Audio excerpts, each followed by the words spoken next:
मानी हमारे कीटाणु को खींच के वहां में प्रवेश करे, सब कीटाणु, वो फैले नहीं बीमारी। नीम के पत्ता वा के घर में डाले जाए चारों तरफ,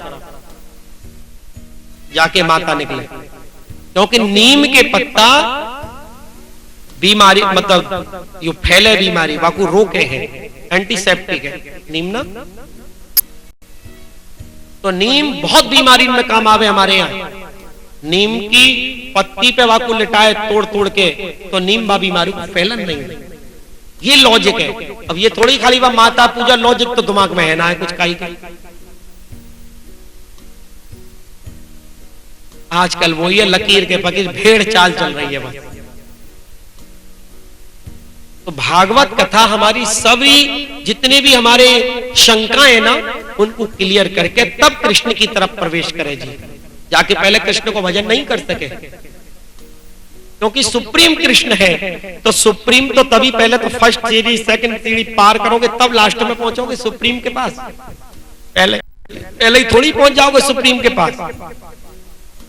तो आजकल की जो भागवत कथा है, कृष्ण को रास्ता तो क्लियर करे नहीं, केवल कथा सुना दें तो लोग भी बस उन कथान को सुनते ही रह जाएं। तो ऐसे परीक्षित महाराज ने 4 स्थानों पर तो स्वर्ण कि आप लोगों ने समझो अच्छी तरह, इन 5 चीजों से दूर रहोगे तभी आपने भागवत यथार्थ में श्रवण करी। ऐसे करते हुए हम लोग फिर आगे बढ़े। बोलो गोविंद भगवान की जय।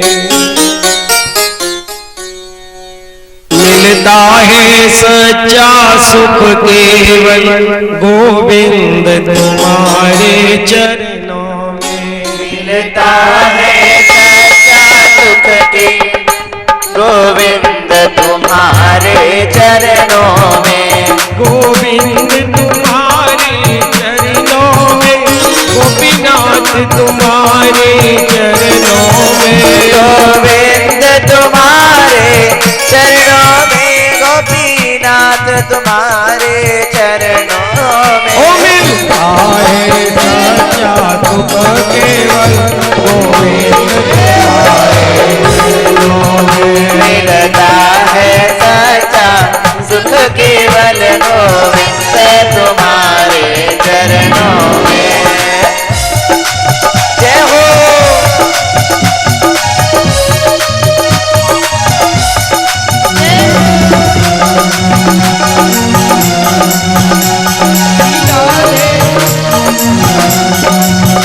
यह विनती है पल छिन छिन की, रहे ध्यान तुम्हारे चरणों में। यह विनती है पल छिन छिन की, रहे ध्यान तुम्हारे चरणों में। मिलता है सच्चा सुख केवल गोविंद तुम्हारे चरणों में। मिलता है सच्चा सुख केवल गोविंद तुम्हारे चरणों में। हे गोविंद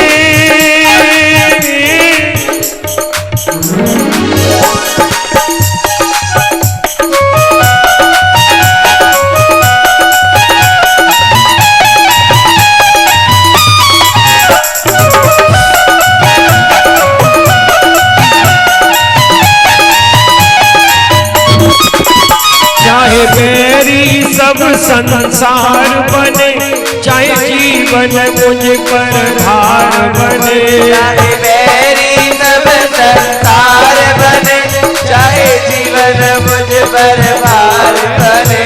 चाहे मौत गले का हार बने, रहे ध्यान तुम्हारे चरणों में। मौत गले का हार बने, रहे ध्यान तुम्हारे चरणों में।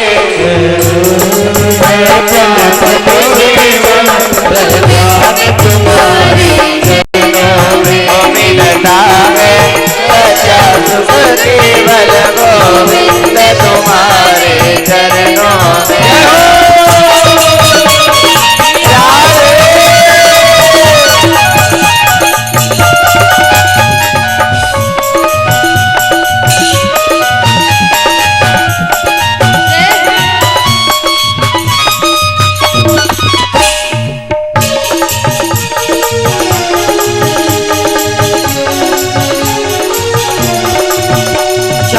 अग्नि में मुझे जलना हो, चाहे कांटों पे मुझे जलना हो, चाहे अग्नि में मुझे जलना हो, चाहे कांटों पे मुझे जलना हो, चाहे छोड़ के देश निकलना हो, रहे ध्यान तुम्हारे चरणों में मिलता है सच्चा सुख केवल गोविंद तुम्हारे मिलता है सच्चा सुख केवल गोविंद तुम्हारे चरणों में।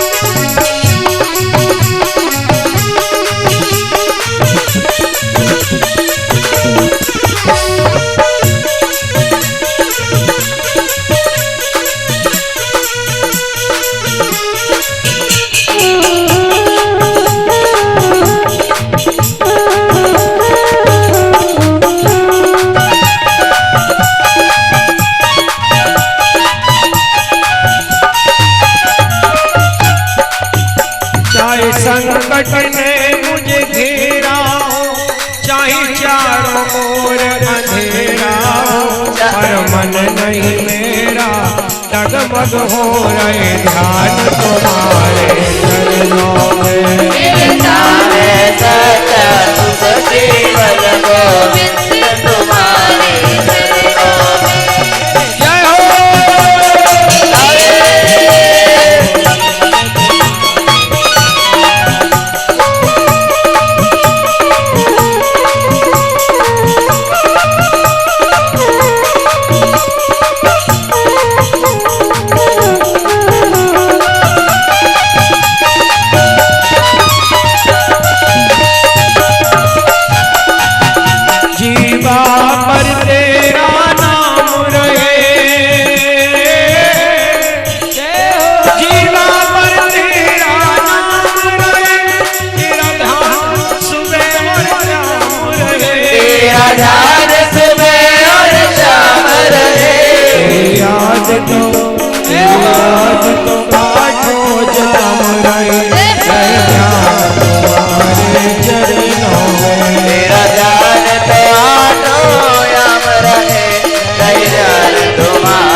गोविंद भगवान की जय।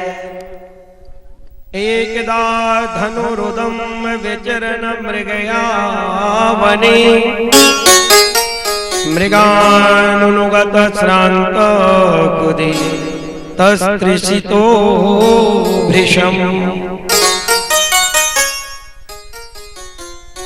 राजा ने कलयुग को स्थान देकर शांतिपूर्ण राज्य करने लगे हैं। एक दिन राजा परीक्षित धनुष लेकर वन में शिकार खेलने के लिए गए हैं। हिरणों के पीछे दौड़ते दौड़ते वे थक गए और बड़े जोर की भूख और प्यास लगी है। जब कहीं उन्हें कोई जलाशय नहीं मिला, तब वे पास के एक ऋषि के आश्रम में प्रवेश कर गए। उन्होंने देखा कि वहां आंखें बंद करके शांत भाव से एक मुनि आसन पर बैठी है। इंद्रिय, प्राण, मन और बुद्धि के निरुद्ध हो जाने से वे संसार से ऊपर उठ गए थे। जागृत, स्वप्न, सुषुप्ति तीनों अवस्थाओं से रहित निर्विकार तुरीय पद में स्थित थे। उनका शरीर बिखरी हुई जटाओं से कृष्ण मृग चर्म से ढका हुआ था। राजा परीक्षित ने ऐसी अवस्था में उनसे जल मांगा है, क्योंकि प्यास से उनका गला सूखा जा रहा था। जब राजा को वहां बैठने के लिए तिनके का आसन भी नहीं मिला, किसी ने उन्हें भूमि पर भी बैठने को नहीं कहा, अर्ध और आदर भरी मीठी बातें तो कहां से मिलती। तब अपने को अपमानित सा मानकर वे क्रोध के बस हो गए। सौनक जी वे भूख प्यास से छटपटा रहे थे, इसलिए एकाएक उन्हें ब्राह्मण के प्रति ईर्ष्या और क्रोध आ गया। उनके जीवन में इस प्रकार का यह पहला ही अवसर था। वहां से लौटते समय उन्होंने क्रोध व धनुष की नोक से एक मरा हुआ सर्प उठाकर ऋषि के गले में डाल दिया और अपनी राजधानी में चले आए। उनके मन में यह बात आई कि इन्होंने तो अब नेत्र बंद कर रखे हैं, सो क्या वास्तव में इन्होंने अपनी सारी इंद्रिय वृत्तियों का निरोध कर लिया है। राजा ने क्रोध के वश होकर ऋषि की परीक्षा ली कि अगर ये अपनी इंद्रिय वृत्तियों का इन्होंने निरोध कर लिया तो सर्प जानने से इनके अंदर कोई विकार नहीं होगा, अथवा इन राजाओं से हमारा क्या प्रयोजन है। यूं सोच के उन्होंने झूठ मूठ समाधि का ढोंग रच रखा है। उन समिक मुनि का पुत्र बड़ा तेजस्वी था। वह दूसरे ऋषि कुमारों के साथ पास में ही खेल रहा था। जब उस बालक ने सुना कि राजा ने मेरे पिता के साथ दुर्व्यवहार किया है, तब वो इस प्रकार से कहने लगा, ये नरपति कहलाने वाले लोग उचिष्ट भोजी कौओं के समान चंड मुसंड होकर कितना अन्याय करने लगे हैं। ब्राह्मणों के दास होकर भी ये दरवाजे पर पहरा देने वाले कुत्ते के समान अपने स्वामी का ही तिरस्कार करते हैं। ब्राह्मणों ने क्षत्रियों को अपना द्वारपाल बनाया है, उन्हें द्वार पर रहकर रक्षा करनी चाहिए। ये तो घर में घुसकर स्वामी के बर्तनों में खाने का उसे अधिकार नहीं है। अतएव उन मार्ग गामियों के शासक भगवान श्री कृष्ण के परम धाम पधार जाने पर इन मर्यादा तोड़ने वालों को आज मैं दंड देता हूँ, मेरा तपोबल देखो। अपने साथी बालकों से इस प्रकार कहकर क्रोध से लाल लाल आंखों वाले उस ऋषि कुमार ने कौशिकी नदी के जल से आचमन करके अपने वाणी रूपी वज्र का प्रयोग किया है। कुलंगार परीक्षित ने मेरे पिता का अपमान करके मर्यादा का उल्लंघन किया है, इसलिए मेरी प्रेरणा से आज के 7वें दिन उसे तक्षक सर्प डस लेगा। इसके बाद वह बालक अपने आश्रम पर आया और अपने पिता के गले में सांप देकर उसे बड़ा दुख हुआ और वह ढा मार मार कर रोने लगा। हे विप्रवर, सौनक जी समिक मुनि ने अपने पुत्र का रोना चिल्लाना सुनकर धीरे धीरे अपनी आंखें खोली और देखा कि उनके गले में एक मरा हुआ सर्प पड़ा हुआ है। उसे फेंककर उन्होंने अपने पुत्र से कहा, बेटा तुम क्यों रो रहे हो, किसने तुम्हारा अपकार किया है। अरे उनके इस प्रकार पूछने पर बालक ने सारा हाल कह दिया। ब्रह्म ऋषि समिक ने राजा के श्राप की बात सुनकर अपने पुत्र का अभिनंदन नहीं किया। उनकी दृष्टि में परीक्षित श्राप के योग्य नहीं थे। उन्होंने कहा, अरे मूर्ख बालक, तूने बहुत बड़ा पाप किया है, खेद है। उनकी थोड़ी सी गलती के लिए तूने उनको इतना बड़ा दंड दे दिया।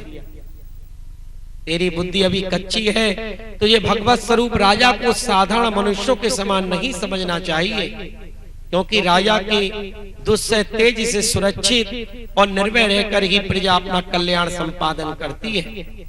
जिस समय राजा का रूप धारण करके भगवान पृथ्वी पर नहीं दिखाई देंगे, उस समय चोर भर जाएंगे और अरिच्छित भेड़ों के समान एक क्षण में लोगों का नाश हो जाएगा। राजा के नष्ट हो जाने पर धन आदि चुराने वाले चोर जो पाप करेंगे, उसके साथ हमारा कोई संबंध ना होने पर भी वह हम पर भी लागू होगा, क्योंकि राजा के ना रहने पर लुटेरे भर जाते हैं और वे आपस में मारपीट गाली गलौज करते हैं, साथ ही पशु स्त्री और धन संपत्ति भी लूट लेते हैं। उस समय मनुष्यों का वर्ण आश्रम आचार युक्त वैदिक आर्य धर्म लुप्त हो जाता है। अर्थ लोभ काम वासना के विवश होकर लोग कुत्तों और बंदरों के समान वर्ण संकर हो जाते हैं। सम्राट परीक्षित तो बड़े यशस्वी और धर्म धुरंधर हैं। उन्होंने बहुत से अश्वमेध यज्ञ किए हैं और वे भगवान के परम प्यारे भक्त हैं। वे ही राज ऋषि भूख प्यास से व्याकुल होकर हमारे आश्रम पर आए थे। वे शाप के योग्य कदापि नहीं है। इस नासमझ बालक ने हमारे निष्पाप सेवक राजा का अपराध किया है। सर्वात्मा भगवान कृपा करके इन्हें क्षमा करें। भगवान के भक्तों में भी बदला लेने की शक्ति होती है, परंतु वे दूसरों के द्वारा किए हुए अपमान, धोखेबाजी, गाली गलौज, आक्षेप और मारपीट का कोई बदला नहीं लेते। महामुनि शमिक को पुत्र के अपराध पर बड़ा पश्चाताप हुआ। राजा परीक्षित ने जो उनका अपमान किया था उस पर तो उन्होंने ध्यान ही नहीं दिया। महात्माओं का स्वभाव ऐसा ही होता है कि जगत में जब दूसरे लोगों ने सुख दुख द्वंद्वों में डाल देते हैं, तब भी वे प्राय हर्षित व्यथित नहीं होते, क्योंकि आत्मा का स्वरूप तो गुणों से सर्वदा परे है। आज सुबह की कथा में हम लोग आश्रम में सुना रहे थे कि संतों के पास जीव किस लिए जाता है? आत्मज्ञान के लिए। आत्मज्ञान रूपी जिज्ञासा का उपहार लेके संतों के पास जाने से संत प्रसन्न होते हैं। धन दौलत वस्तु के चढ़ाने से संत जितने प्रसन्न नहीं होते, जितना कोई भगवान की कथा सुनने के लिए अगर वहां जाए तो संत सबको छोड़कर उसके संग भगवान की कथा बोलने लग जाते हैं, क्योंकि उनको मालूम है ये वस्तु तो आनी जानी चीज है, इसको तो हम लोग त्याग करके आए हैं। परंतु संत के पास जिज्ञासा रूपी उपहार सबसे बड़ा उपहार है। परंतु आजकल के संत तो जिज्ञासा वाले से कह देते हैं, उनके लिए तो वीआईपी गेट होते हैं। पैसे वाले को अंडरग्राउंड के गेट से ले जाते हैं और जिज्ञासा वाले को बाहर बैठा के रखते हैं। बोले अभी महाराज जी खा रहे हैं, अभी महाराज जी सो रहे हैं, अभी महाराज जी थोड़े काम में व्यस्त है, और वो बेचारा थक के चला जाता है। और पैसे वाले के आते ही सारे दरवाजे खुल जाते हैं। उस समय महाराज जी जो कर भी रहे होंगे छोड़ छाड़ के, भाई महाराज जी के भी महाराज जी आए हैं, उनके लिए सातों दरवाजे अंडरग्राउंड गेट बना रखे हैं 2 नंबरी पैसा देने वालों के लिए। जितना 2 नंबरी धन है वो सब संतों के पास कलयुग में आता है। क्यों? नहीं तो छापा पड़ जाएगा, वैसे चला जाएगा। तो यहां पर देने से कम धर्मात्माओं में गिनती तो हो जाएगी, और नहीं तो ये तो जाना ही जाना, यहां नहीं तो वहां, वहां नहीं तो वहां। लेकिन जो संत जिज्ञासु को आदर करता है वही वास्तविक संत है, कि देखो ये कुछ जानने आया है भगवान के बारे में, इसको बताना है। इसीलिए आजकल के आश्रमों में सब लोग प्रधानगिरी के लिए लड़ते हैं। आजकल के मंदिर धर्मशालाओं में चुनाव होते हैं, मंत्री जी बनने के लिए लोग पागल, कोई मंदिर का प्रधान बनने के लिए पागल, और गोलियां चल जाती है। हमारा चंडीगढ़ में हम तो वहां के मंदिरों में गोलियां चलती है प्रधान के चुनाव के लिए। तो भैया प्रधान बनने की क्या जरूरत है? गोविंद का मंदिर सब है, तुम सेवा करो। कोई मना न, सेवा के लिए हम थोड़ी प्रधान बन रहे हैं। जो दक्षिणा चढ़ेगी ना उस गुल्लक के हम मालिक बने, चढ़ावा के मालिक।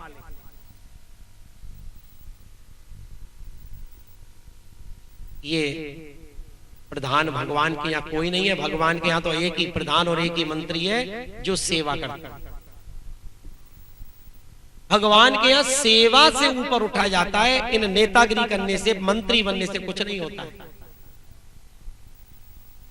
मंत्री बनने से तो अभिमान आ जाता है और वो खाली ऑर्डर झाड़ता है, तू ये कर, तू ये कर। और जो करने वाला है वो सेवा का फल लूट के भगवान का प्यारा बन जाता है। इसलिए मंदिर मठों में आजकल सब कोई किसी को बोलने वाला नहीं। बोलने में कौन माथा मारेगा फोकट में? वो तो बिना बोले ही माला माल दे रहा, तो उससे माथा बेटर है ना। इसलिए यहां देखो संत का क्या स्वभाव बताया कि मरा हुआ सर्प डालने पर ऋषि को कोई आवेश नहीं हुआ, लेकिन जब उनके पुत्र ने जब अपशंपात दिया तो ऋषि की समाधि टूट गई और बोले अरे राम राम, तूने ये क्या किया? उन्होंने नहीं सोचा कि मेरे संग उसने क्या किया, वो तो भूल जाओ, तुमने ऐसा क्यों किया? एक संत जी बैठे थे आम के वृक्ष के पास, थोड़ी दूर में थे, उनके सेवक वहीं खड़े थे। उसने एक बुढ़िया आई, माने एक ईटा फेंको, आम देख के सभी आम और अमरूद और इमली के पेड़न में लोग सब समय लगे रहे जब तक वहां में फल दिखे, चाहे कच्चो ही तोड़ ले पहले वह। माने एक ईटा फेंक के मारी आम के लिए, वो सीधी संत जी के सिर में लगी। सेवक भाग के पकड़ के ले आए, महाराज जी इसी ने फेंकी थी वो ईट। महाराज जी तो समझ गए कि आम तोड़ रही होगी, लग गई। संत जी ने सेवक से कहा एक टोकरी भर के आम के ले आ। सेवक बोला महाराज जी किस लिए? अरे लेके तो आ पहले। एक टोकरी आम की मंगा के उस बुढ़िया को देने लगे। सेवक बोला महाराज माता ठीक है आपका। संत जी ने समझाया ये बुढ़िया पेड़ को पत्थर फेंकती और पेड़ इसको क्या देता है?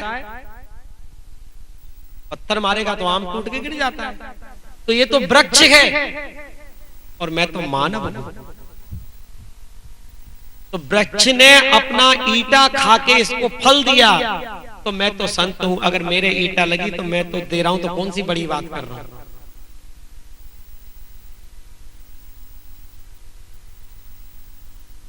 इसीलिए संत अपने अपमान में दुखी नहीं होते, लेकिन यदि कोई भगवान और धर्म का अपमान करता है तो संत उसके लिए गला भी उतार के दे देते।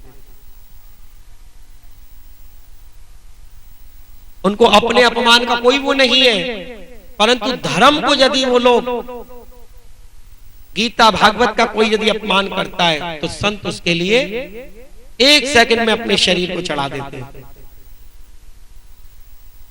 इसलिए राजा परीक्षित ने मृत सर्प डाल के घर चले गए। ऐसा क्यों किया परीक्षित ने? वो तो धर्मात्मा कुल में पैदा हुए, लेकिन उनकी बुद्धि ऐसी बिगड़ी क्यों? बहुत से लोग कहते हैं कि मुकुट पहन रखा था इसलिए, ऐसा नहीं। धर्म पे चलने, बहुत से लोगों का विचार है कि वो दुर्योधन का मुकुट धारण कर लिया था, उस मुकुट को पहनने से उनकी बुद्धि में कली प्रवेश कर गया। लेकिन धर्म पे चलने वाले राजा को कभी कली को तो उन्होंने अपनी सीमा से बाहर स्थान दे दिए। भगवान को राजा परीक्षित के द्वारा भागवत कथा का प्रचार कराना था। अगर ये लीला नहीं होती तो भागवत नहीं होती, सुखदेव जी का आगमन नहीं होता, और पृथ्वी पे, क्योंकि व्यास जी ने भागवत की रचना तो कर दी, प्रचार कैसे हो ये सुन के भगवान ने परीक्षित के दिमाग में ये चीज कर दी और उसने मृत सर्प डाला। अब संपात लगा और राजा परीक्षित जैसे घर पे गए, घर पे जाते ही उनको बड़ा पश्चाताप हुआ, आज ये मैं इतना बड़ा अन्याय करके कैसे आया? संत के गले में मैंने मृत सर्प कैसे डाल दिया? आज अपने को धिक्कारने लगे, रोने लगे। और भगवान से प्रार्थना करने लगे, हे प्रभु, इस अन्याय का फल मुझे इसी जन्म में मिलना चाहिए, न जाने कितने जन्म मेरे बर्बाद हो जाएंगे। रो रो के आकुति विनती भगवान से करने लगा। इतने में ही ऋषि बालक आके संवाद सुनाने लगा। राजा परीक्षित, जिस समीक मुनि के गले में आप मृत सर्प डाल के आए हो, उनके बेटा श्रृंगी ऋषि ने आपको अभिसंपात दिया है। आज से 7वें दिवस सर्पों का राजा तक्षक आपको काटेगा और आप मृत्यु को प्राप्त हो जाओगे। राजा परीक्षित को मन में बड़ी शांति मिली है।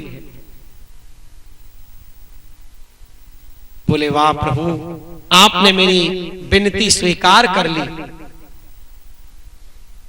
आज आपने मेरी विनती स्वीकार कर ली, संग संग मुझे इसका दंड मिल गया, मेरा अगला जन्म साफ हो गया। राजा परीक्षित सुनकर दुखी नहीं हुआ, कुटुंब खानदान को इकट्ठा नहीं किया और आनंद में बोलने लगा। संसार के विषयों में फंसे प्राणी को अपनी मौत का पता नहीं, कब मौत आ जाए, लेकिन आज मुझे ये पता लग गया कि मेरी मृत्यु आज से 7वें दिवस होनी है, तो 7 दिन के अंदर मैं अपने परम कल्याण का रास्ता खोज लूंगा। भगवान ने बड़ी कृपा करी कि 7 दिन का मुझे समय दे दिया। ये सुनकर उसी समय राजा परीक्षित राज पोशाक उतार दी, सब गहने अलंकार उतार दिए, एक लंगोटी धारण करके उसी समय राज्य से निकल पड़े हैं और बोले, ये अब संपात नहीं, ये तो मेरे लिए वरदान बन गया। हम राजा लोग इन विषयों में ऐसे लिप्त होके फंसे पड़े हैं, हमको ये ज्ञान ही नहीं कि हमारी मौत कब आ जाए। लेकिन आज इस ऋषि बालक ने मेरे अभिमान को चूर करके और मुझे सोते हुए को जगा दिया। तब राजा परीक्षित बोलने लगे, एक मुसलमान 100 बकरों को काटने के लिए ला रहा है और एक कटघरा में उसने अपने बकरों को बंद कर दिया, उनके आगे हरी हरी घास डाल दी और एक एक करके उसको काट रहा है। उन बकरों में इतना दिमाग नहीं है कि हमारी एक एक गिनती कम होती जा रही है, 100 से 99, 98, 97, 96 ना। उनका ध्यान कहां पर है? हरी हरी घास में। मैं ज्यादा खाऊं, मैं ज्यादा खाऊं, एक दूसरे को ठेल रहे हैं और घास के लिए लड़ रहे हैं। लेकिन उन्हें ये ज्ञान नहीं है, हम 2 घंटे के मेहमान हैं, हम सभी काल के गाल में चले जाएंगे। ऐसे ही संसार के विषय रूपी घास में फंसे हुए प्राणी को ये ज्ञान नहीं है कि हमारे दादाजी कहां चले गए, पिताजी कहां चले गए, एक एक करके सब काल के गाल में चलते जा रहे हैं और हमारी भी मौत कब आ जाए कुछ नहीं पता। लेकिन हम हरी हरी घास में इतने दीवाने होके घूम रहे हैं कि हमें अपनी मौत को हम भूल चुके हैं। हमारे घर के आगे से यदि 10 मुर्दा भी निकल जाएं, तो हमको अपनी मृत्यु याद नहीं आएगी। संतों ने कहा है कि ईश्वर को और मौत को सदा याद रखो। लेकिन कलयुग का आदमी इसकी मजाक उड़ाते हैं कि लो बेमतलब में मौत को याद करो, क्योंकि मौत से डर लगेगा तभी गोविंद का स्मरण होगा। पांडव लोग जब वन में विचरण कर रहे थे, उन्हें बड़ी जोर की प्यास लगी। एक तालाब के ऊपर एक यक्ष रहता था। पांडव लोगों ने सोचा कि भाई कहां जलाशय खोजा, पानी लेने के लिए जब गए तो यक्ष ने कहा कि पहले मेरे प्रश्न का उत्तर दो, इसके बाद जल ले सकोगे, नहीं तो यहीं मर के खत्म हो जाओगे।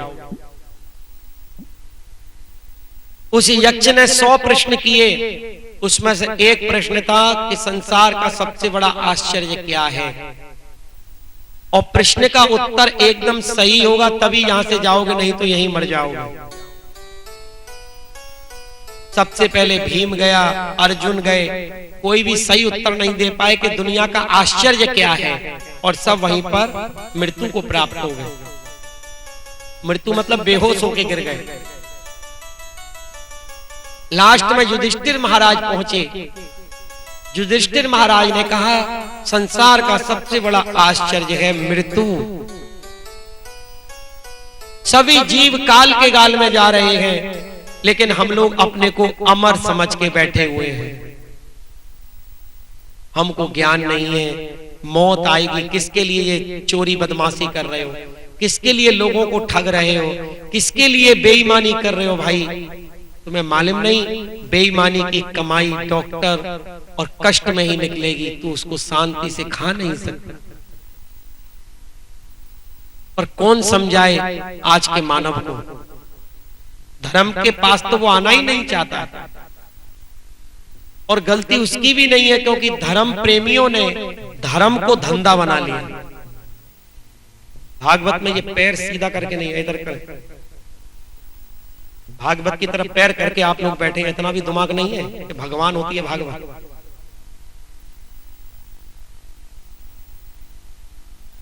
बैठने का भी तरीका हिंदू के पास नहीं है। भागवत में ऐसे बैठे जैसे कोई रेस्टोरेंट में आके बैठे हैं। इतना तो ब्रजवासियों को दिमाग होना चाहिए, भगवान की कथा की तरफ पैर करने से कितना भारी दोष है। आजकल की भागवतों में तो डल्लभ के गद्दे डाले जाते हैं, सोफा सेट बिछाए जाते हैं। कुछ दिन के बाद तो स्ट्रेचरों पे लोग आएंगे और ग्लूकोज भी शायद भागवत में ही चढ़ाए जाएंगे, और उसके बीच में मध्याह्न काल करके चाय और बीड़ी 5 सिगरेट की दम दी भी देते हैं, इंटरवल।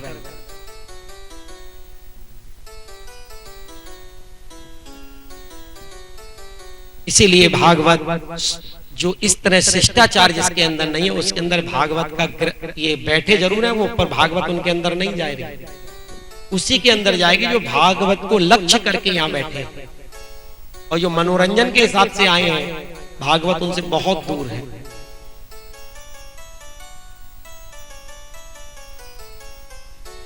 उसी प्रकार क्या बता रहा था, किम आश्चर्य, संसार का आश्चर्य क्या है। युधिष्ठिर महाराज ने कहा मृत्यु कितना बड़ा आश्चर्य, सभी को मालूम है, चींटी से हाथी तक, शूद्र ब्राह्मण क्षत्रिय वैश्य सभी को मालूम है मृत्यु निश्चित होनी है। वो कब हो ये नहीं मालूम, लेकिन होनी जरूर है। हम सब किराए के घर में, जेल खाने में आए, ये संसार कारागार है,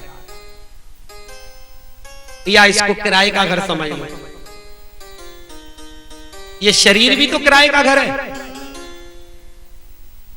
जब ये शरीर भी छोड़ना है, संसार भी छोड़ना है, तो ये माल इकट्ठा किसके लिए कर रहे हो भाई, किसके लिए कर रहे हो? नाती पोते के लिए, तो नाती पोता भी तो छोड़ के जाएगा।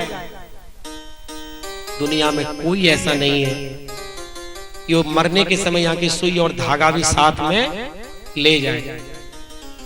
और जिसको ये ज्ञान हो जाएगा ना, वो फिर जीवन में कभी भी पाप ही नहीं करेगा। उसको मालूम है कि रू को सू को खाए के ठंडो पानी पीना है, पाप का घड़ा भरने से कुछ नहीं होगा।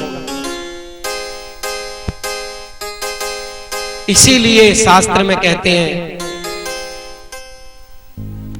कि मृत्यु सबसे बड़ा आश्चर्य।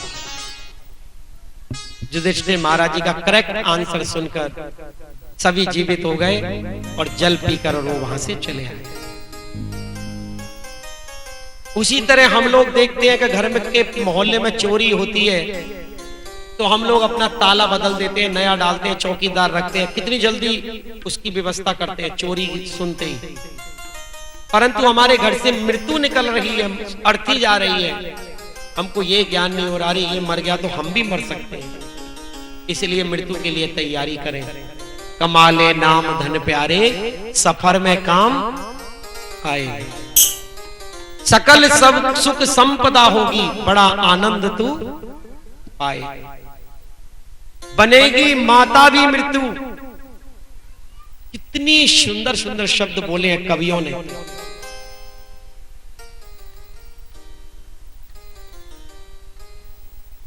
कमाले नाम धन। बॉम्बे जाते हैं, दिल्ली जाते हैं तो सबसे पहले मनी बैग पॉकेट में रखते हैं। टिकट लेनी है, राह खर्च, नहीं तो जा नहीं सकते। तो मृत्यु के समय जमपुरी में जाओ, जाना है तो कितना लंबा रास्ता है, कितने योजन लंबा रास्ता है, गरुड़ पुराण में आप लोग पढ़ेंगे। और रास्ते में राह खर्च क्या है वहां? यहां पर जो सत्कर्म है वही राह खर्च है, जो भगवान नाम है वही वहां पर काम आता है। यहाँ की दौलत वहां यूज। अरे जब इंडिया का पैसा अमेरिका में नहीं चलता तो वहां कैसे चलेगा? इंडिया का पैसा अमेरिका में चलता है? हाँ, तो डॉलर चलते हैं। तो जब यहाँ का नेपाल में ही नहीं चलता है, नेपाल तो भारत का ही टुकड़ा है, भूटान तो भारत का ही टुकड़ा है, जब यहाँ का पैसा वहां नहीं चलता तो यहाँ की संपत्ति वहां कैसे जाएगी?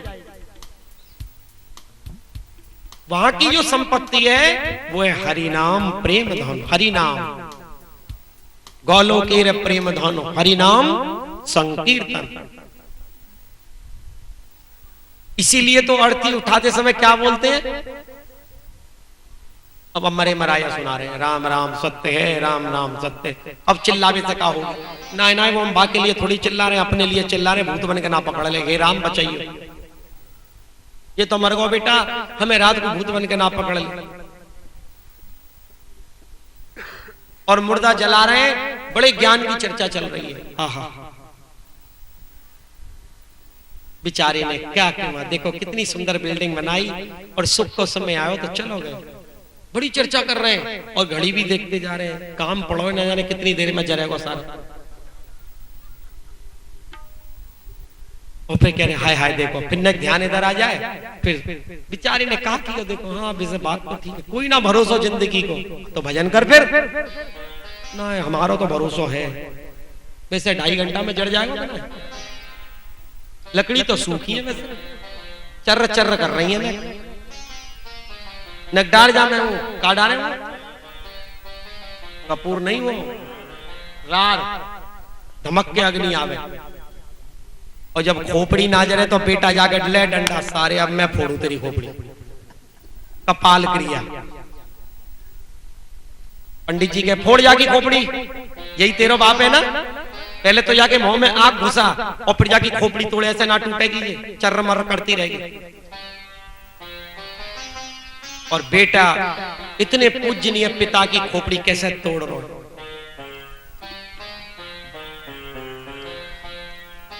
जाएगा जब जहां से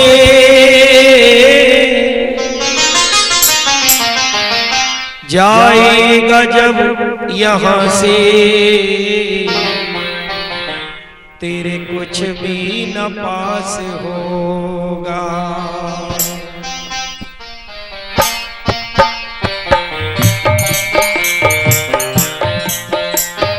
जाएगा जब यहाँ से कुछ भी न पास होगा। जाएगा जब यहाँ से कुछ भी न पास होगा। कुछ भी न पास होगा।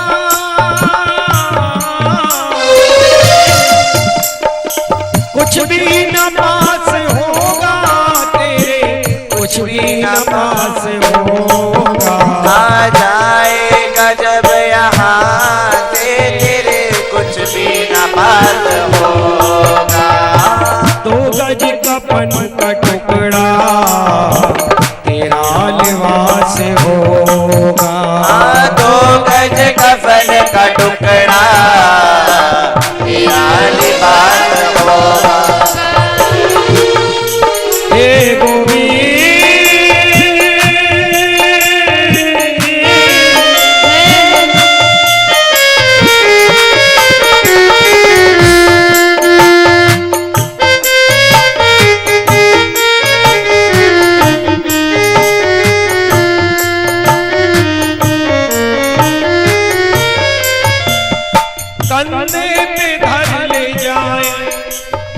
परिवार वाले तेरे, परिवार वाले तेरे, परिवार वाले तेरे, कंधे पे धर ले जाए,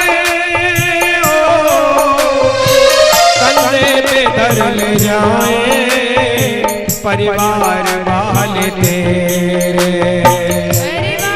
वाले तेरे, परिवार वाले तेरे, जमदूत ले पकड़ कर डालेंगे घेर घेर, घर में घेरे, जमदूत ले पकड़ कर डालेंगे घेर घेर, डालेंगे घेर घेरे, पीटेंगे छाती अपनी,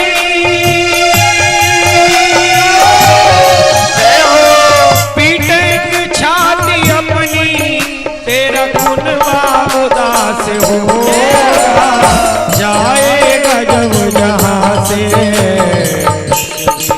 बात होगा, आ जाएगा जब यहाँ से कुछ भी न बात होगा, जाएगा जब जहाँ से कुछ भी न बात होगा, आ जाएगा जब यहाँ से कुछ भी न बात होगा।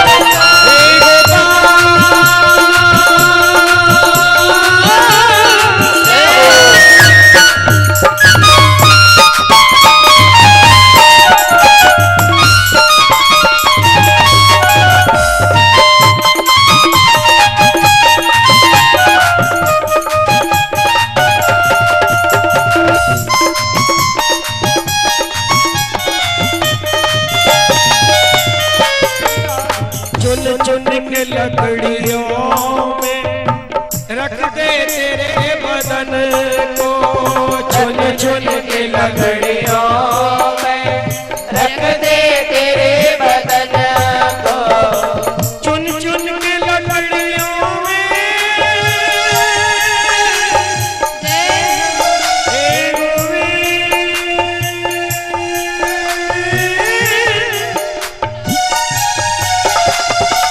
चुन चुन के लकड़ियों में रख दे तेरे बदन को, रख दे तेरे बदन को, रख दे तेरे बदन को, आकर के झट उठा ले मैं कर तेरे कफन को, बेहतर तेरे कफन को, बेहतर तेरे कफन को, दे देगा आग तुझ में,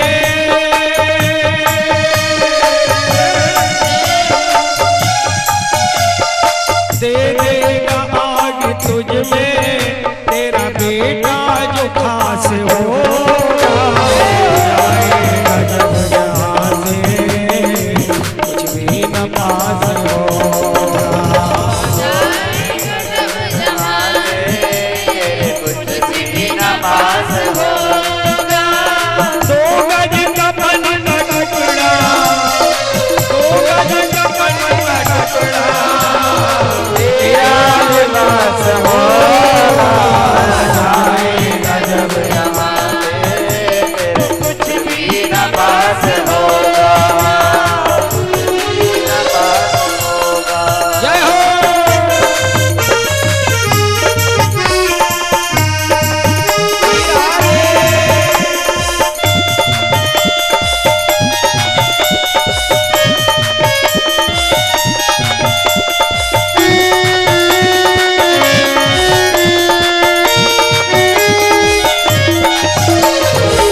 नाम जपते भव सिंधु पार होते।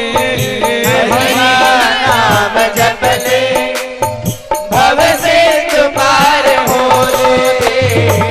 माया मोह में फंस कर जीवन अमूल खोते।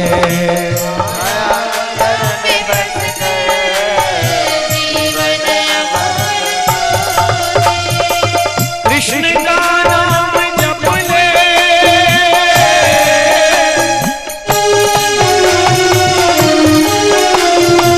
कृष्ण का नाम जप ले तेरा बेड़ा जो पार होगा।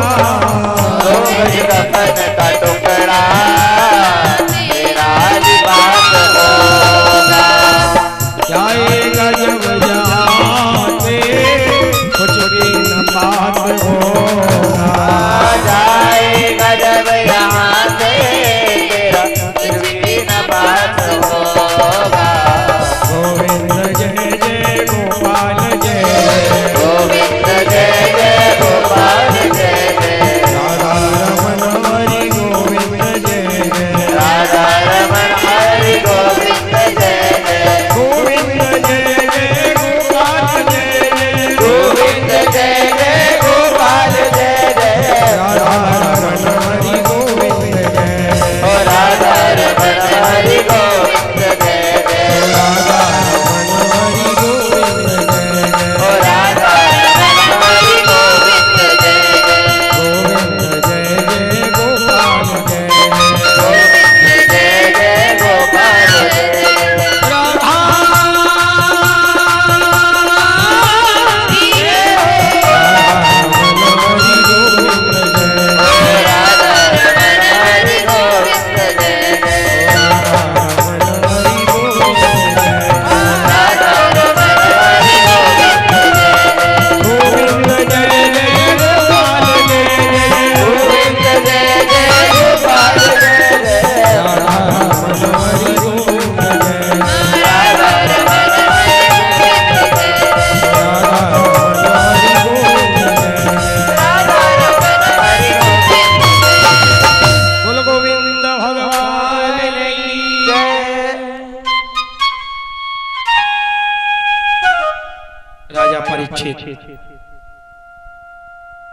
कोपिन धारण करके और शुकताल गंगा के तट पर पहुंच गए हैं और वहां 88,000 ऋषियों को आगमन है गए। जैसी वृत्ति को प्राणी हो गए हैं वैसे ही लोग वहां जमा हो गए। राजा परीक्षित धर्मात्मा है, गर्भ में ही भगवान के दर्शन किए हैं।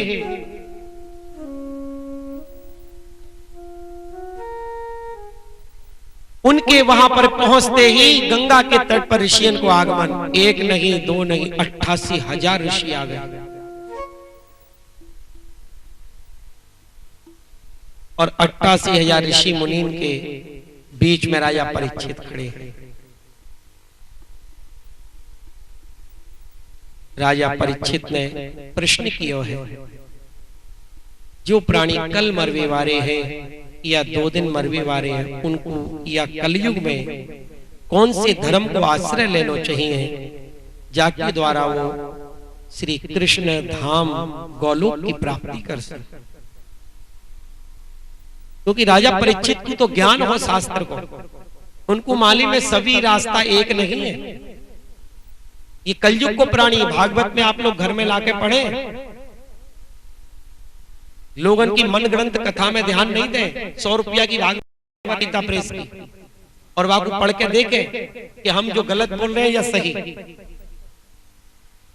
जहां समय परीक्षित महाराज पहुंचे हैं 88,000 ऋषि में नाना मुनि और नाना मोह, सब ने काई ने कुछ कही, काई ने कुछ कही। जैसे आजकल आदमी मरवे लगे तो लोग क्या कहे, गैया दान करा दो, काई के लिए बैतरणी पार रह जाए पूंछ पकड़ के।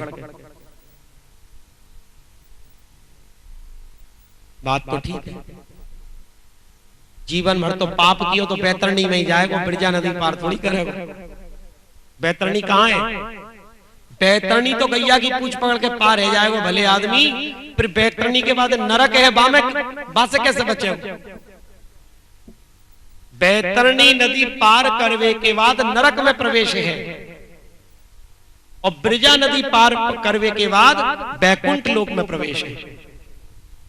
अब बापू ये मालूम ही ना ब्रिजा और बैतरणी का चक्कर है। बस इतना ज्ञान है कि गैया दान कर दो तो पूछ पकड़ के, मतलब खुद तो बैतरणी नदी का ही कि खून हड्डी मवाद से भरी पड़ी है। बैतरणी नदी को जो वर्णन है खून हड्डी मवाद, तो खुद पाप करके वह बैतरणी में जा रहा है और वह गाय माता को भी बैतरणी में ले जा रहा है। गाय वहां में जाएगी तैरती है, तू पूछ पकड़ के पार होगा? भजन तो क्यों नहीं, मरते समय कुत्ता बिल्ली से पार है जा रहे हैं।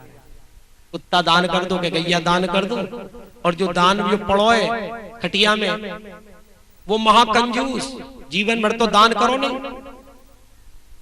जैसे ही के कान में भनक गई गैया दान की बात चल रही है, कितने की आएगी, पहले दाम बता दो भाई गैया।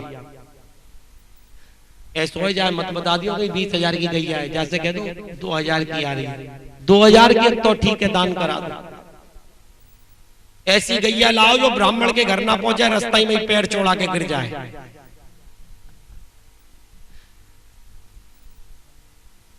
2,000 में तो ऐसी गैया मिलेगी? गैया दान करने को फल है। गैया दान के संग बाकी लिए बाल्टी सींगन को चद्दर उड़ा के गैया को बछड़ा होना चाहिए, और आजीवन वाके खाने की व्यवस्था भी होनी चाहिए। दान तय कर दिया, खवाए को ब्राह्मण और निकाले को ब्राह्मण, तो 13 का हो दान।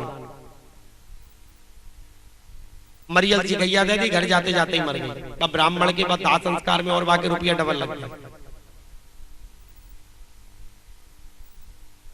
पहली बात तो कलयुग में दान है ही नहीं, क्योंकि दान सुपात्र के लिए कुपात्र के लिए नहीं है। ब्राह्मण भी ऐसे है कि जब तक गाय ने दूध दियो तब तक तो दूध धो लियो, बाद में कसाई को बेच दियो, मैंने काट दे गई है, तो वाकई काटवे को फल दान करवे वाले को भी मिलेगा।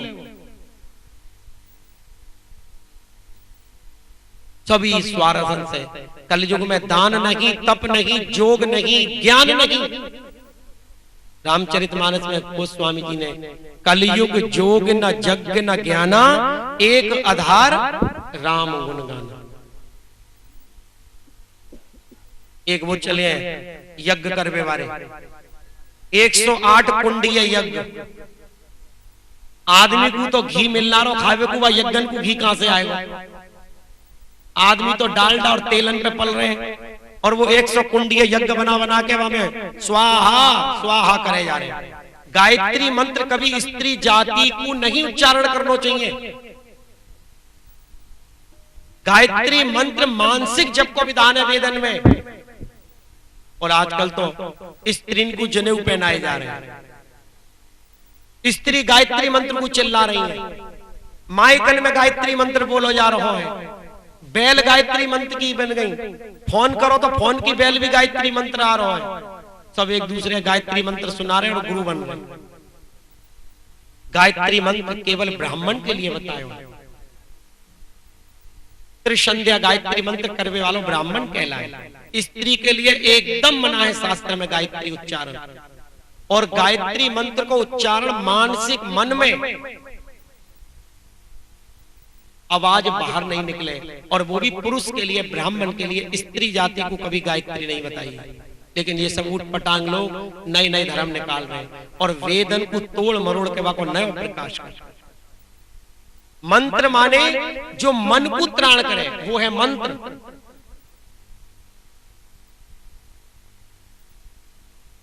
लेकिन कौन कौन सा माथों मारे मारे। यहाँ तो आजकल तो एक ही है, जो भी जैसो आए मेला इकट्ठा, या मेला लग गया गांव में। बस गंगा आए तो गंगाराम, जमुना आए तो जमुना। आनंद ले लो, लक्का रहो, कोई पैसा थोड़ी मिल रहा है यहाँ पे, एंट्री में पैसा थोड़ी लग रहा है, और 7 और मिले वो जाते। एक वो जय गुरुदेव बाबा है, खुद रेशम के कपड़ा पहने और चेलन ने टाट पहना हुआ। हमारे अलौकिक गुरु खुद तो मखमली सफेद भन्नाटेदार कपड़ा, चेलन को टाट पहना पहना के टाट के दाम बढ़ा दिया, कमीशन ठीक कर लिया टाट कंपनी से। एक सज्जन हमें बताए, महाराज जी आपको बताएं बाकी बात में क्या बताएगा। बोले एक गांव मारे पधारे, बोले महाराज जी लड़की को ब्याह करना पैसा ना है, मानी कि तेरे खेत में का है रही है, बोले मूली है रही है, तो कल 2-4 ट्रक मूली के ले आइयो, और ऐसा है जितनो भी आमदनी होगी वहां में आधो यहाँ चढ़ा दियो, आधे से तू ब्याह कर लियो। बोले ठीक है गुरुजी, चलो गो 2-3 ट्रक मूली ले आयो। जय गुरुदेव ने अनाउंस कर दियो, कल हमारे गुरु की समाधि की पूजा मूली से होगी, मूली से। अब तो सबने टूट पड़े मूली पे, बाजार में मूली नापे रह गई महाराज। 2-4 लाख लोगों ने समझ एक मूली भी लेंगे तो 2-4 लाख की भीड़ हो गए। अब तो माने एक मूली 10 रुपए की बेची और बाकू टनाटन 10 लाख को फायदा हुआ। 5 लाख गुरुजी को देगो, 5 लाख अपना ले जाके ब्याह कर लिया छोरी। पूरा गांव का गांव बाको चेला बन गए। सबन की जमीन ने हड़प ली और में नाम जय गुरुदेव, तू चाष कर, खेती कर, और जितनों बने सब हमें दिए जाए, तुम सब जय गुरुदेव को परवाह। आजकल के संत खाली जमीनन को हड़पने में लगे पड़े, जहां जाओ वहां खेत के खेतन में नाम लगा दिया, जय गुरुदेव नाम परमात्मा का है, पान बीड़ी सिगरेट मत खाओ, जय गुरुदेव। हम भी छोटे से अपनी होली वाली गली पे खड़े बचपन में जय गुरुदेव की रैली निकल रही, और उनके चेला चामुंडा सब ऐसे कर रहे जैसे इन्हें कोई नशा लगा दिया हो, जय गुरुदेव जय गुरुदेव। और पेड़ पौधों ने कहीं ने यो घुसेड़ रखो, कहीं ने यो जैसे कोई नशा लगा दिया हो। हमने ये क्या कर रहे हैं बाबर सिल, अरे कोई गोविंद का नाम लो, या ब्रज में आए हो दुर्भाग्य हो, कृष्ण नाम लो, गोपाल नाम लो, जय गुरुदेव जय गुरुदेव जय कर लो। हम भी देख लग गए मेला, इतने में एक दनादन तम्बाकू रगड़ो, वहां में बिहारी बाबू। हमने इधर तुमने दीवालन पे लिख रखो है सिगरेट पीना तम्बाकू खाना पाप है जय गुरुदेव, और तू तो खुद तम्बाकू रगड़ रहा, झट माने फेंक दे, चुप पे भाग गया। सबरे नशेड़ी भरे पड़े और दीवालन पे खाली लेके जा रहे हैं। चूना वाली कंपनी से मैंने कांटेक्ट कर लिया होगा कमीशन, डिब्बन में चूना घुर घुर टाट पहना पहना के झंडा लगा लगा के डोलते रहो साइकिलन पे जय गुरुदेव जय गुरुदेव। गटरन के पाइपन पे जय गुरुदेव, हमें गटरन के लायक ही है जय गुरुदेव।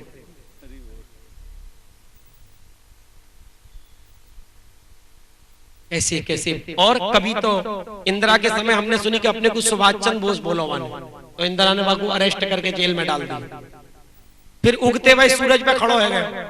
अभी तुम संत हो गुरुदेव, तो तुम्हें राजनीतिक से क्या लेना दो, तुम भगवान को भजन करो, धर्म की शिक्षा दो। लोगन को तो उनकी गलती ना, गलती तो हम लोगन की है जो हम फंस जाएं ऐसे बेवकूफन के चंगुल में।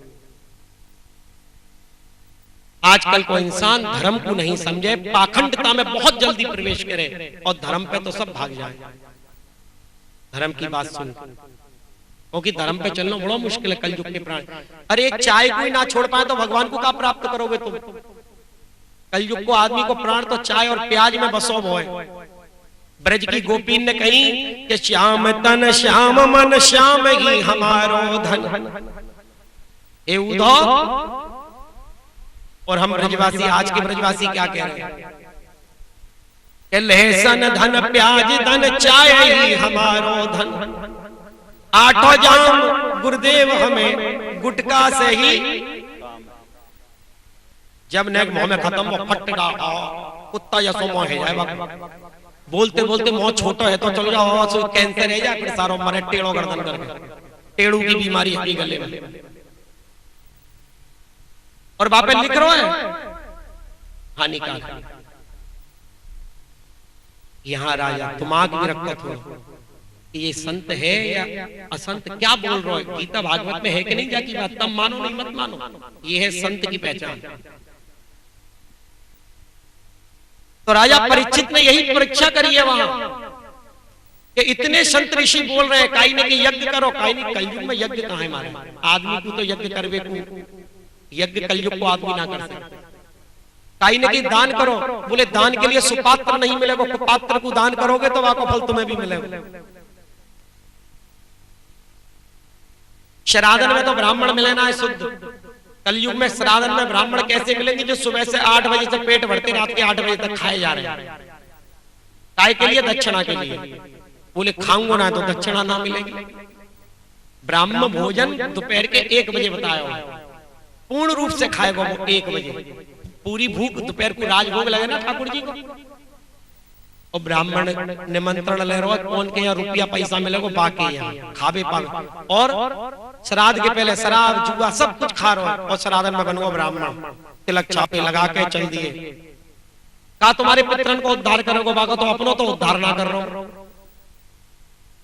जो अपनों ही उद्धार ना कर पा रहा वो पितरन तक पहुंचा देगा।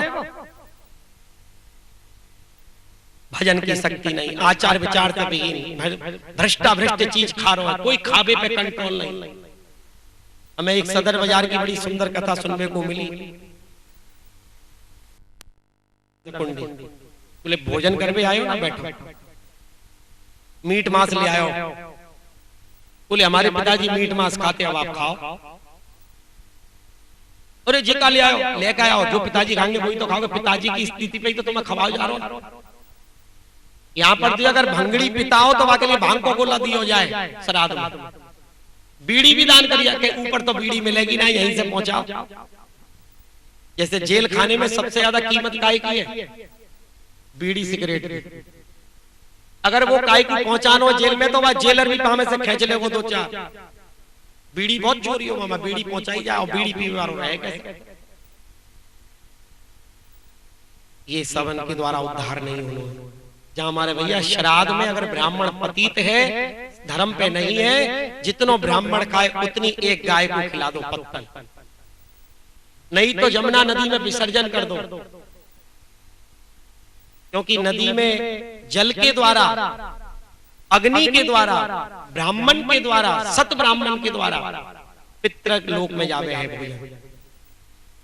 चत ब्राह्मण तो है नहीं कलयुग। ब्रह्म जानाति इति ब्राह्मण, कलयुग में बड़ संकर है। जहां हमारे ब्राह्मण नहीं है तो गाय को खिला दो।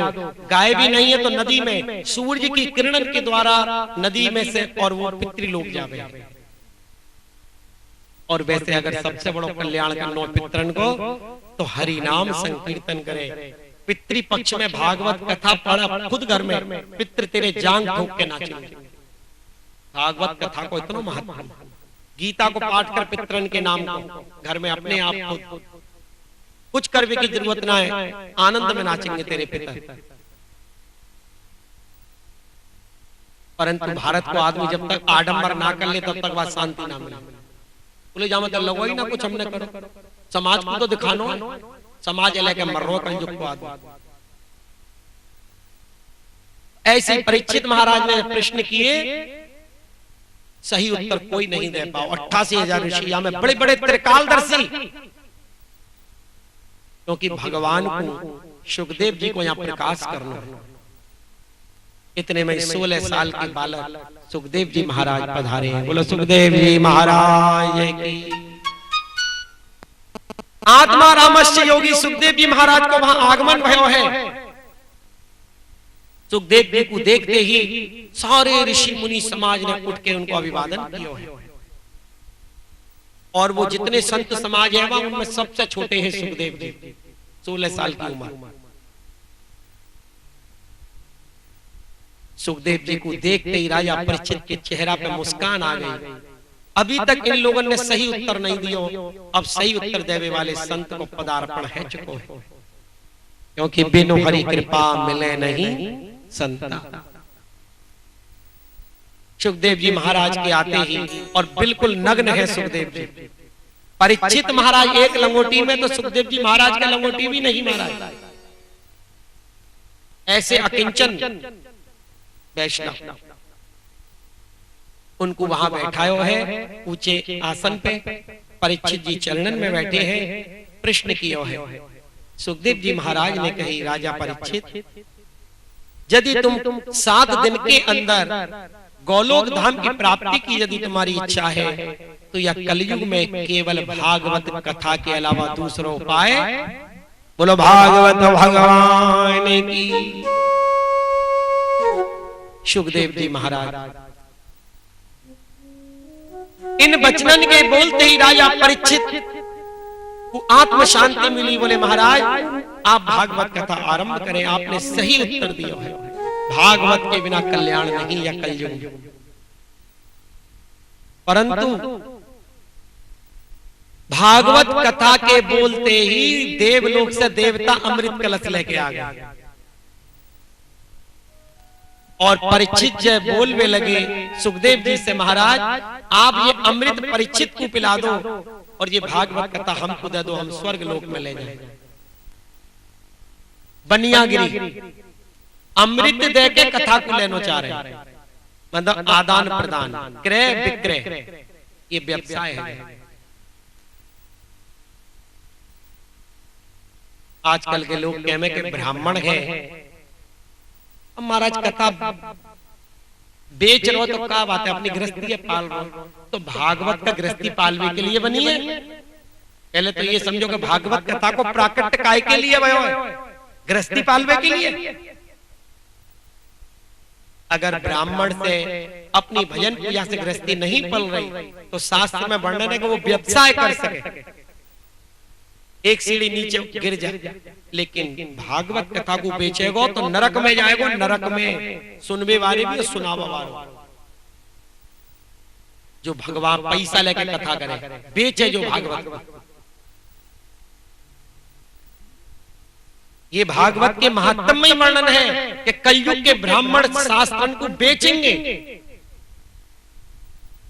तुलसीदास जी ने भी सुंदर चौपाई में ये बात कही है कि द्विज श्रुति बेचक और भूप प्रजासन और कोई नहीं माने निगम अनुशासन। भारत में भागवत कथा करावो से बड़ी आदमी दहशत है, यहाँ के बहुत लंबा खर्चा है। बोले बेटी के ब्याह के बराबर खर्चा। बेटी तो हाड़ मास चमड़ा की है, साधारण है, और वह संसार की बेटी से भागवत की उपमा दे रहे हो। अरे यदि संपत्ति दी है तो बेटी से 50 गुना लगा भागवत में, और यदि नहीं है तो तुलसी पत्ता से भागवत कथा हो गए। राजा परीक्षित चक्रवर्ती राजा है पूरी पृथ्वी के, उन्होंने सुखदेव जी महाराज से कितने रुपया ठहराए भागवत करवाई? 1 रुपया भी नहीं। अगर वो वहां पैसा की बात कर देते ना तो सुखदेव जी वही समय वहां से चले जाते। ये भागवत को अधिकारी नहीं। तभी तो आज देवता अमृत लेके आए कि अमृत ले लो और भागवत दे दो। सुखदेव जी महाराज ने देवताओं को दुत्कार दिया, तुम भागवत के अधिकारी जाओ यहां से। सारे देवता सुर दुर्लभ शत ग्रंथन गावा, बड़े भाग मानुष तन। ये मनुष्य जन्म देवतान से भी बड़ो है, क्योंकि आप लोग भागवत कथा तो सुन रहे हो, देवतान को तो ये सुलभी ना है भागवत कथा। तभी तो अमृत दे के बदले में ले जाना चाह रहे हैं। सुखदेव जी ने कही तुम लोग भागवत को क्रय विक्रय कर रहे हो, जाओ यहां से। भागवत को श्रोता केवल परीक्षित है। देवतान को दुत्कार के भगा दिया है, परीक्षित बने हैं वहां पर जुजमान, वक्ता बने हैं सुखदेव जी महाराज, और भागवत की कथा आरंभ हुई है। बोलो भागवत भगवान की। जैसे ही सुखदेव जी महाराज के मुखारविंद से भागवत सारे ऋषि मुनि वहां श्रवण कर रहे हैं। यहाँ पर सुखदेव जी के पिता भी बैठे हैं, व्यास जी, उनके पिता पाराशर जी, नारद जी, बड़ी बड़ी दूर से लोग आ रहे हैं भागवत सुनने के। चलो भाई, सुखदेव जी व्यास जी ने भागवत लिखी जरूर है, परंतु सुखदेव जी ने के मुखारविंद से और भी रसमयी बन गई ये कथा। निगम कल्प तरोर गलितम फलम, रसिका भुवि भाव कहा, में ऐसो अमृत आ गए कि जा फल को तोता काट ले वो फल हमेशा मीठो हो गए। तो सुखदेव जी के मुखारविंद से वो कथा नहीं, अमृत की वर्षा है रही है। राजा परीक्षित को मन कथा में प्रवेश कर गए हैं। 4 दिन तक कथा चली है। 24 घंटा कथा चली है। सुखदेव जी महाराज को 4 दिन के बाद ज्ञान भयो। अरे परीक्षित, आपको एक ही आसन पे बैठे बैठे 4 दिन है गए, कुछ जलपान ग्रहण कर लो आप। परीक्षित महाराज ने कही, प्रभु कितने आश्चर्य की बात है, या जल की प्यास के कारण मैंने ऋषि के गले में मृत सर्प डालो हो, क्योंकि मैं अपनी प्यास से व्याकुल हूं। लेकिन आज 4 दिन है गए एक ही आसन पे, ना तो भूख लग रही और ना प्यास लग रही। आप ना जाने ये कौन सा अमृत मेरे कान में डाल रहे हैं। महाराज आप कथा को विराम नहीं दें, आप कथा को जारी रखें, क्योंकि यह कथा के बिना मेरे प्राण निकल रहे हैं। सुखदेव जी ने परीक्षित से कही कि 4 दिन है गए, तो सुखदेव जी को भी तो 4 दिन है गए। लेकिन संत को मालूम है कि संत को मन तो कथा में है, संसारिक आदमी तो 1 घंटा 2 घंटा में ही बाकू तो बेचैनी है जाए, और वो सोचे वाको मन कथा में तो लगे ना, कथा में लगेगो तो ये घड़ी ऐसी लगेगा घोड़ा की दौड़ से दौड़ रही। थोड़ी सी कथा सुना 1 घंटा 1 सेकंड में गायब, थोड़ी कथा सुना 1 घंटा गायब। जहां हमारे आज हमें 12 बजे आके बैठना पड़ो। एक कथा करनी बड़ी बात ना है, कथा को समझावे में समय लगे, और समझोगे नहीं तो बेकार है कथा। कथा तो बहुत जगह मिल जाएंगी, पर समझावे वालों नहीं मिलेगा। क्योंकि कल बहुत से लोगों ने कि महाराज जी थोड़ो 12 बजे से शुरू कर दो और शाम को जल्दी कर दो। हमने कि भैया हम तो हर तरह से राजी हैं, परंतु 12 बजे आके बैठे तो हमारे बाहर के कलकत्ता बंबई के भक्त खाली बैठे रहे, यहाँ को आदमी तो एक भी ना दिखे। यहाँ के तो 3-3 बजे घर अंत निकल के आ रहे हैं। सब लोग काम करें, यहाँ फ्री है कि चले, कथा तो रोज है। कलकत्ता के लोग आके सुन रहे हो, पड़ोसी अब आ रहे हैं घर से दर्शन कर लो। तब लोग काम काज सिमटा के तब कथा। भगवान को धर्म और काम तो हिंदू के पास में सबसे बाद में, मुसलमान ईसाई में धर्म आगे और हिंदू के पास में धर्म सबसे पीछे। हिंदू जैसा बदमाश नहीं आज के समय में। मुसलमान की अगर अल्लाह को दिन है, नमाज को दिन है, सब कामन को छोड़ के सब अपने अल्लाह को त्योहार मनाए। ईद देखी होगी ना, अभी ईद गई। और हिंदू बेटा ज्यादा दिन भगवान को दिन होगा, बाद दिन ज्यादा दुकान खोले को धंधा होगा।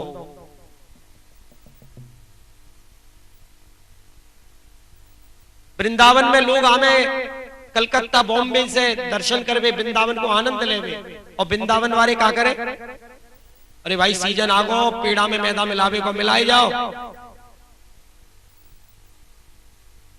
उनको लूट पाप करवे को समय आ गया और लोग उनको धर्म करवे को। बाहर के लोग धर्म कमा रहे हैं और हम पाप कमा रहे हैं। यहाँ के लोग हम लूटवे में लग रहे हैं कि इनके कपड़ों में उतार लो बस चले। हमने सुनी वो वृंदावन में जो लस्सी मिले वहां पे जो मलाई है ना, वो काय की बने, स्याही सोपता कागज पे, व्हाइट रंग को स्याही सोपता कागज है, वहां में डाल दे, वो गल के नरम है जाए और वहां दही में लपेट के। आहा, दिल्ली वाले हमें क्या मलाई है, खाजा सारे मरे को 2-4 बार। दूध आजकल मलाई के दूध है, और वहां वृंदावन में देखो हर दुकान के वहां मलाई भरी पड़ी है। कितनी विडंबना है। बचपन में हम बिहारी जी के दर्शन करने जब जाते तो हमने देखी लोग तो आ रहे हैं भागे भागे, बिहारी जी के दर्शन बंद नहीं है जाए, और सब बिहारी जी की तरफ देख के जय जयकार कर रहे हैं। और वहां के जो गुसाई है वो पीट करके बिहारी जी की तरफ बैठे हैं, वो हमें देख रहे हैं। कोई जुजमान आवे तो धंधा हो, बाकी बिहारी जी हम लोग हैं। जैसी माला देख के भाग के हमें, हाँ साहब चढ़ाएं, अरे बैठ जा शांति से, हम ही चढ़ा देंगे। मुंह में पान भरो पड़ो और माई बैठे मई थूक रहे हैं। जहां बिहारी जी बैठे हैं और वहां थूक रहे हो, कर्महीनो। तभी तो बिहारी जी की मूर्तियां वहां बिहारी जी ना है, और मूर्ति रखकर तुम धंधो कर रहे हो बिहारी जी के संग। भगवान तभी तो सबरे ठाकुर जी ब्रज को छोड़ के बाहर चले गए, एक भी ठाकुर ब्रज में ना है। श्रीनाथ जी प्रकट भय गोवर्धन में, कहां चले गए, नाथ द्वारा बैलगाड़ी में। गोविंद देव जी कहां प्रकट भय, रंग जी के मंदिर के सामने 7 मंजिल को मंदिर हो गोविंद देव जी को, कहां चले गए? जयपुर में राजा के दरबार में। राधा दामोदर जी कहां चले गए? त्रिपोलिया जयपुर में। गोपीनाथ जी कहां चले गए? पुरानी बस्ती जयपुर में। सब राजा के पास चले गए। यहाँ के गुसाई पंडन को तो ये तो भगवान को बेच रहे हैं। इतना बुरा हाल है आज हमारे ब्रज में। खाली ब्रजवासी ब्रजवासी करके सीना ताने और ब्रजवासी को एक लक्षण भी ना है।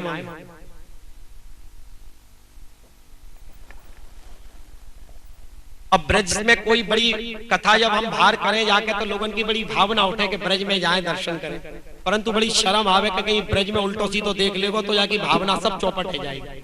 हम लोग तो भावना तैयार करके लामे और यहाँ के लोग बाकी भावना को सत्यानाश कर दे। एक चौबे जी भांग घोट रहे बंगाली घाट में, तो हम तो लोगों से चाय तक छुड़वा में। और वो भक्ति जब कलकत्ता से आए तो उनने कही, अरे महाराज आपके ब्रज में तो हमने की सभी भजन करें, यहाँ तो ये गोला भांग रखे एक। हाँ भैया जड़ी बूटी है ब्रज में। एक संत पधारे उनके पास, बोले चौबे जी ये आप लोग तमोगुणी आहार को क्यों सेवन करें, भांग क्यों खाएं? बोले क्यों, कोई का परेशानी है? कोई का परेशानी है? बोले परेशानी नहीं, हमने तो सुनी है कि ब्रज में लोग भजन करें और आप भजन करो। बोले अबे भांग तो कन्हैया ने भी खाई थी। बोले है? संत जी थोड़े चकराए कि भांग कन्हैया ने खाई? बोले ऐसे तो कहीं भागवत में ना। तेने भागवत पढ़ी है? सुसरे भागवत को बकता आयो बड़ो। 10वें स्कंद खोल कर देखियो भागवत में। जब भगवान श्री कृष्ण ने मट्टी खाई कि नहीं? हाँ वो तो खाई। तो जशोदा ने कहा कही कि दिखाम हो, तो हाँ ये तो कही। तो जब भगवान ने मुख खोला तो क्या दिखाई दियो? अरे बोलो, ब्रह्मांड दिखाई दियो ना। तो ये भांग ब्रह्मांड के अंदर है या बाहर? बोल गोविंद भगवान की। तो वह ब्रह्मांड में भांग है कि नहीं? तो भगवान के मुंह में भांग है कि नहीं? बोल। आया हमें ज्ञान देवे ससुरो। बोले जय हो चौबे जी महाराज साहब, चारों वेदन के ज्ञाता हैं आप। धन्य है चारों वेदन के ज्ञाता। कैसे कैसे सुंदर लॉजिक दे। भंगड़ी पे भी कम ना है डायलॉग। जब भांग छाने तब उनके डायलॉग सुनो, क्योंकि हमारे पड़ोस में तो रोज बोले जाए, छान छान किसी की मत मान, निकल जाएगी जान तो कौन कहेगा। भैया छान वही तो आयो है, तू जान जय के लिए तो जन्म भयो तेरा, या भांगे खावे को, या जहरन ना घोट घोट के खा रहे हो। अमृत तो तुम्हारे मुंह में जावे को भाग्य तुम्हारो ना है। इन जहरन ने खाओ और दूसरे को खवाओ। अमृत पीवे को तुम्हारो भाग्य नहीं है। सब कंस को दल पैदा है गए मथुरा में, कृष्ण को दल गायब है गए, क्योंकि कंस भी तो जन्म मथुरा में लिया। जहां हमारे वो सबरे कंस के पीछे टूट रहे हैं। कहीं भी तमोगुणी पदार्थ को वर्ण नहीं। भगवान ने दूध मलाई खाई। उद्धव जी से गोपीन ने कही, ऊधो मन ना बहे 10-20, एक मन हो सो गयो। और हम क्या कह रहे हैं? ऊधो हमारो मन कहां है? सब में लग रहा है। बोले हम तो तेरे 50 मन है क्या? सुबह से शाम तक कितने देवतान ने पूजे तेरे मन? कितने देवतान को? कितने खसम है तेरे? एक है क्या 50 है? जो एक देवता को 50 को पूजे वो बेश्या कहलाए, और एक पतिव्रता नारी को आदर हो। बस जितने भी आज तक संत भये हैं, सबने एक भगवान की साधना करी तभी प्रभु प्राप्त भये। यहां तक कि राम और कृष्ण में भी अलग अलग साधना है, एक मर्यादा में है और एक लीला पुरुषोत्तम। अगर आप सीताराम राधे श्याम को जप करोगे तो कौन आएगा आपके पास? सीताराम या राधे श्याम? कोई ना आएगा। दोनों अप डाउन है तिरंगे।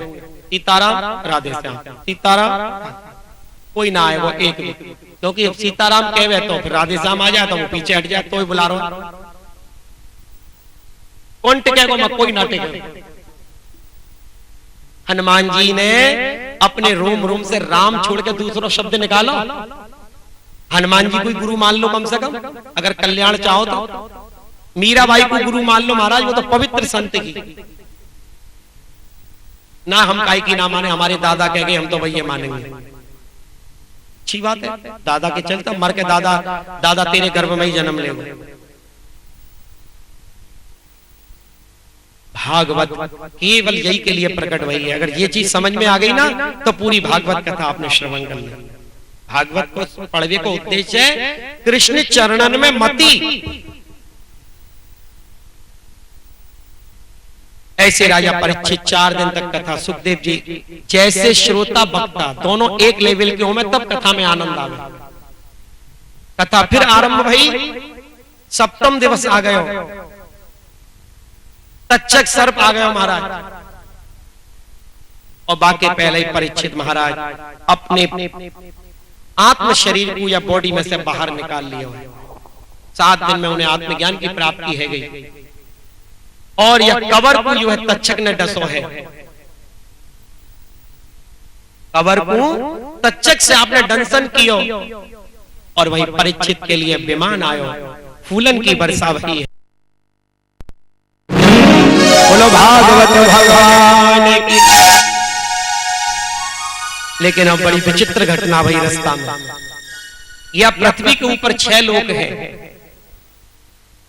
पूर्व स्वाहा जन तप महर सत्यलोक। इन 6 लोकन को पार करके जीव ब्रिजा नदी पार करे। जब भगवान के धाम में जीव जाए तो ब्रिजा नदी पार करके जाए, बड़ी पवित्र नदी है। और ब्रिजा नदी पार करके तब बैकुंठ को रास्ता है। और पापी व्यक्ति नीचे जाए, अतल वितल सूतल तलातल महातल रसातल पाताल, और पाताल के नीचे है बैतरणी नदी, और बैतरणी नदी पार करके नरक में रास्ता यमपुरी को। यमपुरी के 4 दरवाजे हैं, यंत्रणा भोग कर रहे हैं लोग वहां।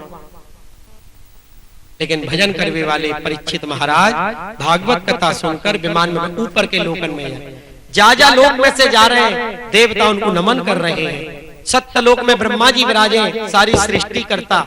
सत्यलोक में से जैसे परीक्षित जी पास रहे हैं, ब्रह्मा जी के 4 माथे घूमने लगे। अरे 7 दिन की भागवत कथा श्रवण करके परीक्षित हमसे भी ऊपर चले गए। भागवत की इतनी महिमा। परीक्षित ने ब्रह्मा जी ने तराजू बांधी है ब्रह्मलोक। एक पल्ला में भागवत रखी और एक में 17 पुराण रखे हैं। महाराज भागवत भारी और पुराण हल्के पड़ गए। बोलो भागवत भगवान की जय। तब ब्रह्मा जी को मालूम पड़ी कि भागवत की कितनी अपार महिमा है। जाके बाद वो भगवान के धाम चले गए। इधर भागवत में शिव कथा आवे है। कथा तो हरि अनंत, हरि कथा अनंत। अगर भागवत को पूरे जीवन भर भी पढ़ो जाए तो भागवत कथा समाप्त होने वाली नहीं। भागवत ऐसो रस है कि जाको जितनो पान करते जाओ उतनी और तृप्ति बढ़े पीवे की। निम्न गाना यथा गंगा देवान अच्युतो यथा वैष्णवानां यथा शंभु पुराणानामिदं कथा। शिव जी के बारे में जो कथा भागवत में आवे है कि नदियों में गंगा बड़ी मानी है। कलयुग को तीर्थ गंगा है। देवों में अच्युत भगवान कृष्ण बड़े हैं। और पुराणों में श्रीमद् भागवत सबसे बड़ी है। भागवत को नाम है महापुराण। और वैष्णवों में शंकर जी सबसे श्रेष्ठ है। शंकर जी को शास्त्र में वैष्णवानां यथा शंभु। और वैष्णव कौन कहलाए? जो विष्णु की साधना करे। शैव है वो शिव जी की साधना करे। गानपत्य है जो गणेश जी को माने। शाक्त है जो शक्ति की पूजा करे। ये सब अलग अलग डिपार्टमेंट है। सबके तिलक अलग अलग है, सबके यूनिफॉर्म अलग अलग है, सबके प्रसाद अलग अलग है, सबको विधान अलग अलग है। विष्णु की सेवा में केवल तुलसी पत्र गंगाजल लगे, शिव जी की पूजा में बेल पत्र लगे, धतूरो लगे, देवी की पूजा में चना और हलवा लगे और जावा फूल चढ़े, लाल गुलेड़ को फूल, और गणेश जी की पूजा में दूबा घास लगे। तब एक सबको पूजा विधान अलग अलग। तो यहां बताइए कि शंकर जी कौन है? परम वैष्णव के नाम प्रभाव ज्ञान शिवनी को, कालकूट फल दीन अमी को, जानाति राम नामस्तु परतम गिरजापति, ततो अन्यो न विजानाति सत्यम सत्यम वचो मम। श्री राम नाम के प्रभाव को तो गिरजापति शंकर ही जाने, उनके अतिरिक्त और कोई नहीं जाने। मेरो यह वचन सत्य है, सत्य है। भगवान नीलकंठ श्री शिव जी को हलाहल पान इस बात को साक्षी है। अमृत के लोभ से समुद्र मंथन किए जावे पर सर्वप्रथम कालकूट महाविष निकलो, जो सब लोग उनको असह्य है रहे हो, देवता दैत्य उसकी झाड़ से झुलसवे लगे। तब भगवान को संकेत पाकर सबके सब मृत्युंजय शिव जी की शरण में गए। जाकर उन्होंने उनकी स्तुति करी है। करुणा वरुणालय शंकर जी इनको दुख देखकर सती जी से बोले, देवी प्रजा एवं प्रजापति महान संकट में पड़े हैं, इनके प्राणन की रक्षा करना हमारो कर्तव्य है। अतः मैं इस विष को पी लूंगा जिससे इन सबको कल्याण हो। भवानी ने इस इच्छा को अनुमोदन किया है। जगत जननी जो ठहरी, उन्हें विश्वनाथ को प्रभाव भी सर्वथा ज्ञात हो। जब समुद्र मंथन के समय विष निकलो है, भगवान ने शिव जी से कही कि ये तो आप ही धारण कर सके महाराज। श्री राम नाम अखिलम मंत्र बीजम मम जीवनम च हृदय प्रविष्टम, हलाहलम वा प्रलयानलम वा मृत्योर्मुखम वा विसतांकुतो भयम। श्री राम नाम समस्त मंत्रन को बीज है, मेरा जीवन है, मेरे हृदय में प्रविष्ट होकर स्थित है। फिर जो चाहे हलाहल पान कर लो, चाहे प्रलयानल पान करना हो, चाहे मृत्यु के मुख में ही क्यों ना प्रवेश करना हो, भय किस बात को। प्रहलाद जी ने भी यही बात कही भागवत में। शंकर जी ने जो हलाहल विष पिया है वो भी कौन की शक्ति से? राम नाम की। रा बोल के मुख खोलो है, रा, और विष डालो है और फिर बोलो है मां राम। राम के बीच में विष भरो है, जहां हमारे शंकर जी ने गले तक धारण किया और वो नीलकंठ कहलाए। ये भांग फांग शिव जी पे नहीं चढ़ानी चाहिए।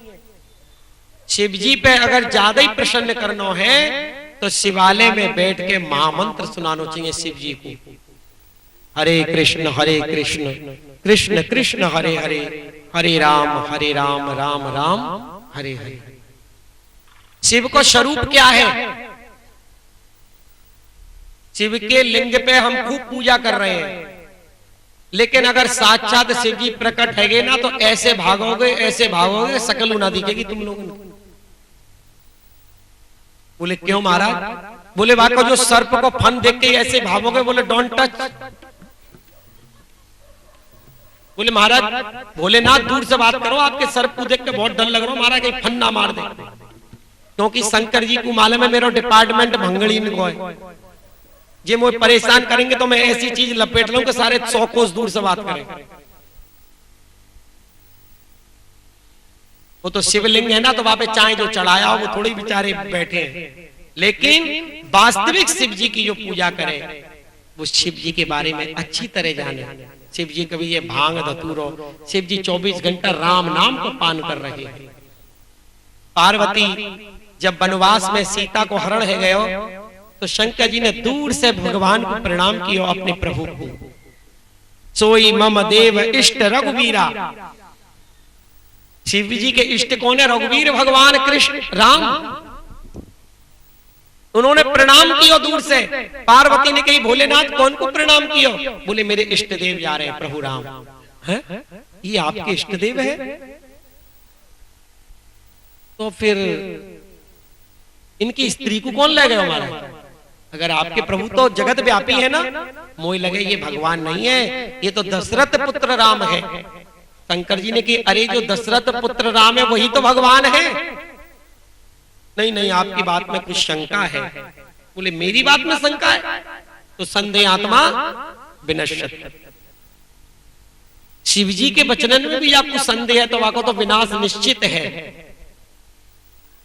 शंकर जी ने कही तो भवानी फिर तुम्हें मेरी बात पे शंका है तो फिर आप परीक्षा कर लो। पार्वती ने कही ठीक है, परीक्षा करवे चलिए। क्या रूप धारण किया?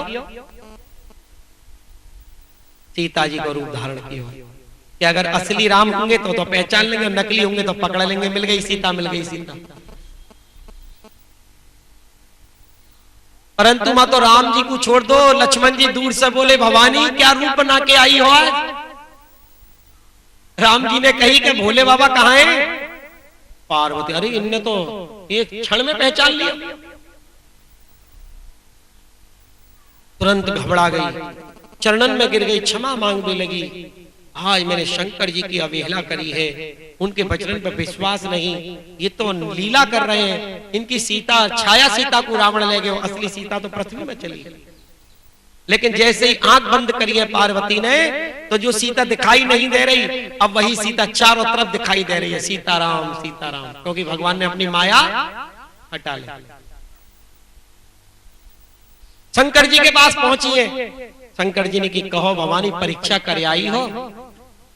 नहीं नहीं प्रभु मैं तो आप बोले क्या परीक्षा कर आई?